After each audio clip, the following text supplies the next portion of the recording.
નમસ્કાર વિદ્યાર્થી મિત્રો, જે રીતે આપ લોકોએ થંબનેલમાં જોયું હશે તે મુજબ ધોરણ 10 માટે ખૂબ જ અગત્યનો વિષય કહી શકાય તેવા ઇંગ્લિશની આજે વાત કરવી છે. ખાસ કરીને ગુજરાતી માધ્યમના વિદ્યાર્થીઓ માટે એવું કહેવામાં આવે છે કે આ વિષય એ લોકોને અઘરો પડતો હોય છે, પરંતુ હકીકતમાં એવું નથી. જો તમે આ વિડીયોમાં તમે છેલ્લે સુધી જોશો, મને એવી ખાતરી છે કે તમને આ વિડીયો ખૂબ જ ઉપયોગી થઈ શકે છે, કારણ કે પરીક્ષાને ખૂબ જ ઓછો સમય વધ્યો છે. તો આ વિડિયોમાં જે તમને સ્ટેપ કહેવામાં આવે છે તેને તમે ફોલો કરશો તો તમને જરૂરથી ફાયદો થશે. શરૂ કરીએ આજનો વિડિયો જાજી વાત ન કરતા કે ઇંગ્લિશ વિષયમાં ખાસ કરીને કોઈની નબળાઈ છે, કોઈનો ઓછો છે, કોઈનો ઓછો આવડે છે, ઓછા માર્ક આવે છે, સતત બધા જ વિષયમાં સારા માર્ક આવે છે, પણ ઇંગ્લિશ ની આપણો સ્કોર કેવો થાય છે? ડાઉન. તો આવા સંજોગોમાં કરવું શું? કરાઈએ કે સૌપ્રથમ તમે આપણે જે બે પાર્ટ પાડ્યા છે, એક છે આપણું ટેક્સ્ટ અને બીજું પડે છે ગ્રામર. બરાબર છે? તો સૌપ્રથમ કરવું ચેપ્ટર રીડિંગ. બરાબર? તમે એમ કહો કે સર તમે તો દર વિડિયોમાં એમ કહો કે ચેપ્ટર રીડિંગ કરો, ચેપ્ટર રીડિંગ કરો. હા, પણ બાળકો ચેપ્ટર રીડિંગ કરવું એટલા માટે જરૂરી છે જો તમને સ્ટોરીનો ખ્યાલ હશે તો તમે બેઝિક તમે પ્રશ્ન જવાબ એટલે ક્વેશ્ચન આન્સર લખી શકશો. અહીંયા તમે એમ કહો કે સર અમને ઇંગ્લિશ વાંચવામાં પ્રોબ્લેમ પડે છે, તમે ચેપ્ટર કેમ વાંચશો? કારણ કે ઇંગ્લિશ છે. બરાબર? કે ગુજરાતી ને સમાજ કે વિજ્ઞાન તો છે ને ગુજરાતી ભાષામાં બધું આપી દીધું હોય. ગુજરાતી મીડિયમના વિદ્યાર્થીઓના પ્રશ્ન થાય બહુ સ્વાભાવિક વાત છે. બરાબર? પરંતુ આપણે એના માટે મેં લખ્યું છે હવે જ્યારે પરીક્ષામાં ખૂબ જ ઓછો સમય વધ્યો છે ત્યારે આપણે ડાયજેસ્ટનો ઉપયોગ મેક્સિમમ કરશી. ડાયજેસ્ટ નવનીત. બરાબર? જેમાં તમને લોકોને જે ગુજરાતીમાં કોઈ ચેપ્ટરનું ભાષાંતર આપ્યું હોય તે વાંચી લેવાનું થાય. આની સાથે સાથે જો તમે કહો છો તમને એમ થાય ખાલી ચેપ્ટર વાંચવાથી થોડો આવડશે, પણ ના. આપણે સ્ટેપ બાય સ્ટેપ આગળ વધીએ. સૌપ્રથમ તમારે ચેપ્ટર વાંચી લેવાનું, નો સમજાય તો 2 વાર વાંચવાનું, 3 વાર વાંચવાનું. એમ કરતા કરતા તમારે જેટલા પણ ચેપ્ટર્સ છે અમુક ટાઈમ ટેબલ બનાવીને તમારે જે છે વાંચી લેવા પડે. કારણ કે એક મિત્ર કામ છે કે તમે જો આના પછીનો જે આપણો ટોપિક છે જે મેં લખ્યો છે કે એક્સ્ટ્રેક્ટ મીન્સ ઉપર ફકરો આપ્યો હોય એના પર તમારે પ્રશ્ન જવાબ ગોતવાનો હોય.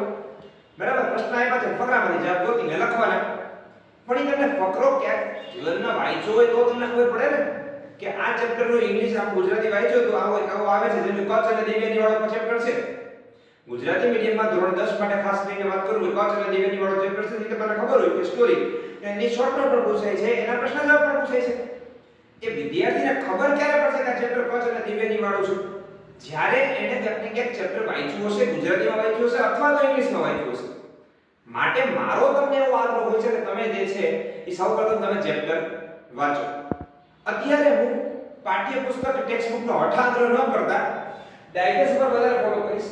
બરાબર? કારણ કે ડાયજેસ્ટમાં તમને જે સ્ટોરી સમજવામાં ઈઝી રહે. આટલું સમજાઈ ગયું? સરસ. હવે બીજા સ્ટેપ ઉપર જે મેં લખ્યું છે તમે વાંચી શકતા હશો કે એક્સ્ટ્રેક્ટ. એક્સ્ટ્રેક્ટ મીન્સ શું? કે ઉપર તમને ફકરો આપ્યો હોય, નીચે પ્રશ્ન આપ્યા હોય, એમાંથી તમારે જે શું ગોતવાનું ભાઈ? જવાબ ગોતવાના રહે. પણ વિદ્યાર્થી એક ખાસ ભૂલો થતી હોય છે કે ભાઈ ગ્રામરની અમુક ઇઝ ની, એબીઝાર ની, હેલ્પિંગ વર્બની ભૂલ થતી હોય છે, ગ્રામરના સ્પેલિંગ ની ભૂલ થતી હોય છે. આવી ભૂલો ન થાય તેનું તમારે ધ્યાન રાખવાનું રહે. મોટે ભાગે એવું છે કે એક બે વર્ષનો જે આન્સર છે બાકી બધું પ્રશ્નોમાંથી લખવાનું હોય છે. અને કારણ કે દરેક વિદ્યાર્થીને મને એવું ધ્યાનમાં આવ્યું છે કે ભાઈ એક્સ્ટ્રેક્ટમાં તો ઓછામાં ઓછા માર્ક આવી જતા હોય છે. પછી તે કોઈ પણ લેવલનો વિદ્યાર્થી હોય, સમજણ? તો આપણે એક્સ્ટ્રેક્ટ કરી લેવાના રહે. ત્યારબાદ જે ખૂબ જ અગત્યનો ટોપિક શોર્ટ નોટ જેમાં લખી છે. અહીંયા એક પ્લસ પોઈન્ટ તમારા માટે એ છે, તમારા માટે ફાયદાની વાત એ છે કે જ્યારે તમે શોર્ટ નોટ લખો છો એમાં તમને જે છે એ પોઈન્ટ આપેલા હોય છે.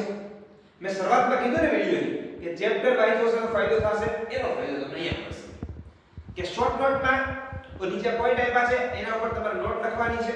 પણ એ નોટમાં જે પોઈન્ટ આપ્યા છે ક્વેશ્ચન પેપરમાં એ તમને ક્યારે ખબર પડશે? જ્યારે તમને સ્ટોરી યાદ હશે, જ્યારે તમે એનું મેક્સિમમ રિવિઝન કર્યું હશે, જ્યારે તમે ચેપ્ટર સમજ્યા હશો, આવું બધું કર્યું હશે ત્યારે તમે આ શોર્ટ નોટ આરામથી લખી શકશો. પણ ખાસ અગેન એક વાત કહું કે અહીંયા પણ ગ્રામરની ભૂલ થાય છે. જો વિદ્યાર્થી મિત્રો ગુજરાતી હોય, ઇંગ્લિશ હોય કે સંસ્કૃત હોય કે હિન્દી હોય, બરાબર, જ્યાં જ્યાં ભાષા આવે છે ત્યાં ત્યાં ગ્રામરની ભૂલો થતી હોય છે.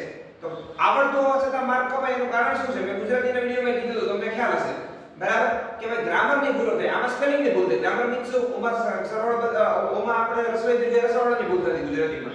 અહીંયા આપણે ઇંગ્લિશ વિશે તો એસની ભૂલ પડે કે હેલ્પિંગ વર્બની ભૂલ પડે, તો એ 20 ની જગ્યાએ વોઝ મૂકી દે, વોઝ ની જગ્યાએ ઇઝ મૂકી દે, વિલ મૂકી દે, ગ્રામરની ભૂલ પડે અને એ બધું આવડી જાય તો સ્પેલિંગની ભૂલ પડે. સમજણ પડો છો? તો આવી ભૂલ ન થાય એના માટે તમારે ખાસ યાદ રાખવાનું છે. સમજાઈ ગયું? હવે નેક્સ્ટ પોઈન્ટ ઉપર આવી કે ભાઈ એના ઉપર ગ્રામર ની કે બેઝિક રૂલ્સ ગ્રામરની ભેગો ક્વેશ્ચન છે તમે એમ કહેશો કે સાહેબ તમે તો શોર્ટ નોટ કહો છો ચેપ્ટર કહો છો અને પ્રશ્ન જવાબ કહો છો બીજું તો કયો પણ સવાલ ક્યારે થાય સવાલ એ થાય છે કે વિઝ્યુઅલ પાર્ટ જે તમે જોઈ શકો છો કે મેં ગ્રામરનો પાર્ટ કાઢ્યો છે ગ્રામર મીન્સ વ્યાકરણ બરાબર જેમ કે આપણે નાના ધોરણમાંથી ભણતા આવતા હોય કે એક્ટિવ પેસિવ છે બરાબર પછી ડાયરેક્ટ ઇનડાયરેક્ટ છે ઇંગ્લિશ મીડિયમમાં કહો તો એરર કરેક્શન છે ડાયલોગ રાઇટિંગ છે આવી બધી વસ્તુ જે છે એ બધું શેમાં આવતું હોય છે ભાઈ આમાં આવતું હોય છે આગળ વાત કરીએ જ્યારે તમારે કોઈ પણ ગ્રામર ટોપિક હોય નોટ ઓન્લી કે 10મા ની માટે વાત છે બધા ધોરણમાં લાગુ પડે કે 10 7 મોય 8 મોય 9 મોય 10 મોય 11 12 તમને ખબર છે આપણે 1 થી લઈને 12 ધોરણ સુધી ભણાવી દઈએ ખાસ કરીને મોટા વિભાગમાં લઉં કે 8 થી 12 તો તમારી પાસે હોય બરાબર ગુજરાતી મીડિયમ ઇંગ્લિશ મીડિયમ તો ખાસ કરીને તમે દરેક વિષયમાં દરેક ધોરણમાં વાત લાગુ પડે તો તમારે સૌપ્રથમ પહેલા શું સમજવા પડે ભાઈ ગ્રામરના રૂલ્સ જો તમને રૂલ્સ આવડતા હોય તો ડાયરેક્ટ આપણને બધી થાય જેમ કે મકાન ઊંચું મારવું મોટું બિલ્ડિંગ બનાવવું છે તો પાયો ક્લિયર હોવો જોઈએ પાયો મજબૂત હોવો જોઈએ પહેલા તો મકાન બને બાકી મકાન પડે એમ સેમ તમારે અહીંયા લાગુ પડે કે જો તમે રૂલ્સ આવડતા હશે તો ગ્રામરના ટોપિક્સ તમને ઈઝીલી સમજાઈ જશે અને એક વસ્તુ યાદ રાખજો મિત્રો આમાં તમારે ગોખવાથી કામ નહીં ચાલે બરાબર કે ખાલી જગ્યાએ ગોખી નાખી કે ડાયરેક્ટ ઇન્ટરનેટ પેરેગ્રાફ ગોખી નાખ્યા ના બોર્ડમાં પેપર હું કાઢવા નથી જતો તમે કાઢવા નથી જતા કે તમારા સ્કૂલના શિક્ષકો કાઢવા નથી જતા બોર્ડનું પેપર ગાંધીનગર બોર્ડથી નીકળે છે તો એમાં શું પૂછે મને તમને ખબર નથી હા ઈ વાત સાચી કે આપણા અંદાજો આવી શકે હું તમને પ્રેક્ટિસ કરાવી શકું તમે લખી શકો જેથી તમને તે પરીક્ષામાં પ્રેક્ટિસમાં કરવાની રીતે તમને ખોટું પડે નહીં તો માટે આપણે પહેલા બેઝિક રૂલ્સ કરતી ત્યારબાદ જે મેક્સિમમ શું કરવાનું અહીંયા પ્રેક્ટિસ પ્રેક્ટિસ એટલે કઈ જાતની પ્રેક્ટિસ પ્રેક્ટિસ એટલે એવી જાતની પ્રેક્ટિસ કે તમારે પેલા બેતા જાતની ખાલી જગ્યાઓની પ્રેક્ટિસ કરવાની ડાયરેક્ટ ઇનડાયરેક્ટ પેરેગ્રાફ સોલ્વ કરવાની પ્રેક્ટિસ કરવાની એક્ટિવ પેસિવ સોલ્વ કરવાની પ્રેક્ટિસ કરવાની જેથી કરીને તમને તો ખબર હશે જે વિદ્યાર્થી સીએસસી ને ભણ્યા હશે ગ્રામરની બુક આવે છે ખબર હોય અલગથી સેપરેટ નવની પબ્લિકેશન ની આવે જ છે તમે લ્યો તો લીધી તો વધારે સારું ન લીધી તો હવે લઈ લેજો કારણ કે જે વિદ્યાર્થીને એવું લાગતું કે મુશ્કેલી પડે છે પાસ થવામાં થોડી બીસ પડે છે પાસ વધી જઈ શકે એમ કે ઇંગ્લિશમાં એક રીતે ઉડશે એવું લાગે છે તો એવા વિદ્યાર્થીઓ એક તો 3 ચોપડી ખાસ લેવાની કહી દઉં તમને ટેક્સ્ટ બુક તો છે જ નવનીત અપેક્ષિત અને ગ્રામરની બુક બરાબર આટલું ખાસ કરી લેવાનું અને ગ્રામરમાં કયા ટોપિક ખાસ કરવાના direct indirect active passive exclamative sentences do direct આના ટોપિક ખાસ પહેલા કરી લેવાના રે ઇંગ્લિશ મીડિયમમાં એક ખાસ સેમ બધા બીજા બધા ટોપિક તો સેમ જ છે પણ એરર કરેક્શન આવે છે જો મેં લખ્યું છે એરર કરેક્શન જે છે બરાબર એમાં વાક્ય તમને આપ્યો હોય એમાં એરર ગોતવાની એનું કરેક્શન કે ભૂલ પડી છે ત્યાં શું ભૂલ છે અને એની જગ્યાએ સાચી શોધ શું હોય એ આપણે શોધીને લખવાનું રહે છે 5 માર્કનો હોય તો કરી લેજો ભાઈ બરાબર તમારા માટે મોસ્ટ ઇમ્પોર્ટન્ટ છે ડુ ડાયરેક્ટ ની વાત કરી અલગ અલગ ટોપિક્સ આપેલા હોય છે એ તમારે ખાસ કરીને પ્રેક્ટિસ થી આવડશે પણ એક ઇંગ્લિશ મીડિયમમાં અને ગુજરાતી મીડિયમમાં પહેલા ઇંગ્લિશ મીડિયમની વાત કરીશ ત્યાર પછી ગુજરાતી મીડિયમની વાત કરીશ બરાબર કે જે વિભાગ ડી અને ઈ જે છે રાઇટિંગ વિભાગ સેક્શનની આપણે છેલ્લા વાત કરી છે રાઇટિંગ વિભાગ જે છે એમાં આપણે તમને કહું કે ભાઈ ડાયલોગ રાઇટિંગ ખાસ પૂછાય છે ભાઈ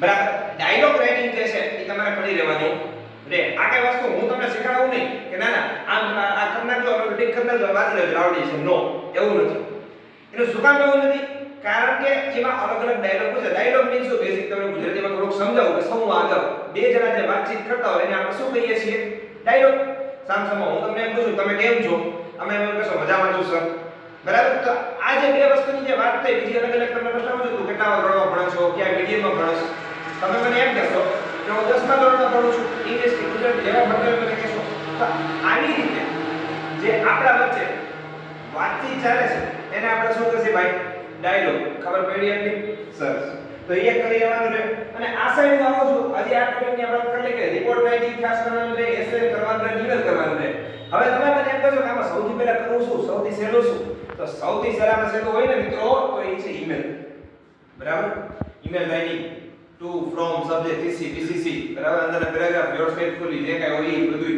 જે ઈમેલ રાઇટિંગ જે છે ખાસ તમારે કરી લેવાનું લે અને ખબર પડી પહેલા આના રોકડા માર્ક છે મિત્રો ઓછામાં ગમે એવો નબળો વિદ્યાર્થી ને ઈમેલ માર્ક આવી જાય આ ટોપિક કરી લેવો જોઈએ જેથી આપણે માર્ક આવી શકે ત્યારબાદ એસે છે એસેમાં તમને પોઈન્ટ આપવા હશે એ પોઈન્ટનો ઉપયોગ કરીને તમારે એસે લખવાનો રે આજે હું વાત કરું છું ને બે મીડિયમને લાગુ પડે કોઈ એક માટે નથી બે ગુજરાતી અને ઇંગ્લિશ બે મીડિયમ માટે લાગુ પડે છે કારણ કે તમને ખ્યાલ હશે બે મીડિયમ ભણાવું છું એટલે કઈ મેટર છે નહીં રિપોર્ટ રાઇટિંગ રિપોર્ટ રાઇટિંગ ખાસ કરવાનું રહે તમારે, જે તમે એની પ્રેક્ટિસ તમે કરશો એટલે તમારે આવડતું રહેતું હોય છે. જે તે ટોપિક ના રૂલ તમારે ખાસ કરી લેવાનું રે. ફરી એકવાર રિપીટ કરી દઉં તમને કે બે પાર્ટ પડ્યા છે મેં ઇંગ્લિશના. એક તો ટેક્સ્ટ પાર્ટ પડે છે, બીજો છે ગ્રામર. ટેક્સ્ટમાં શું કરવાનું? સૌપ્રથમ ચેપ્ટર વાંચવાના, શેમાંથી? ડાયજેસ્ટમાંથી, ભૂલાય નહીં. બરાબર? પછી શું કરવાનું? એ વાંચો એટલે આવડી જ જશે. ઉપર ફકરો આપ્યો હોય, નીચે પ્રશ્નો, જવાબ ગોતીને લખવાના. ક્લિયર? પછી શોર્ટ નોટ ત્રીજા નંબર ઉપર આવી. શોર્ટ નોટ પર પોઈન્ટ આપ્યા પાસે ચેપ્ટર રીડ કરતા જાઓ, જે ચેપ્ટરને યાદ રાખો, પોઈન્ટ આપ્યા છે એના પર તમારે ગ્રામરની ભૂલ કર્યા વગર તમારે કરી લેવાનું રે. હવે થોડીક વાર આગળ જાવ કરી ગ્રામર પોર્શનમાં આવી છે. ગ્રામરમાં શું કરવાનું કે અત્યારે ટાઈમ થોડો ઓછો છે એટલે થોડુંક તમારે જલ્દી કરવું પડશે મિત્રો, કારણ કે બધા ટોપિક બધા એક્ચ્યુઅલમાં કરવાનું હોય વર્ષની શરૂઆતમાં, પણ હજી સુધી નથી થઈ ગયા. It's okay. બરાબર? હજી તમને ક્યાંક તકલીફ પડે છે, તમને એમ થાય મારા એકલાથી નહીં થાય, મારો સંપર્ક કરી શકો છો, અમે તમારા માટે જ છીએ. બરાબર? આપણો જે ક્રેશ કોર્સ છે એમાં તમે હજી ચાલુ છે, ખાસ કરીને કે ઇંગ્લિશ અને ગુજરાતી મીડિયમ માટે ચાલુ રહે, ઇંગ્લિશ અને ગુજરાતી વિષય માટે ચાલુ રહ્યું છે. આ નંબર છે ઉપર, બરાબર? 990622 ત્યાં કોન્ટેક્ટ કરીને પૂછી લેવાનું. તમારાથી જે એવું થતું હોય કે તમારાથી નહીં થાય એટલે આપણે અમે મારો સપોર્ટ લ્યો, અમે તમને સપોર્ટ કરશી, અમે તમને પાસ કરાવશી. બરાબર છે?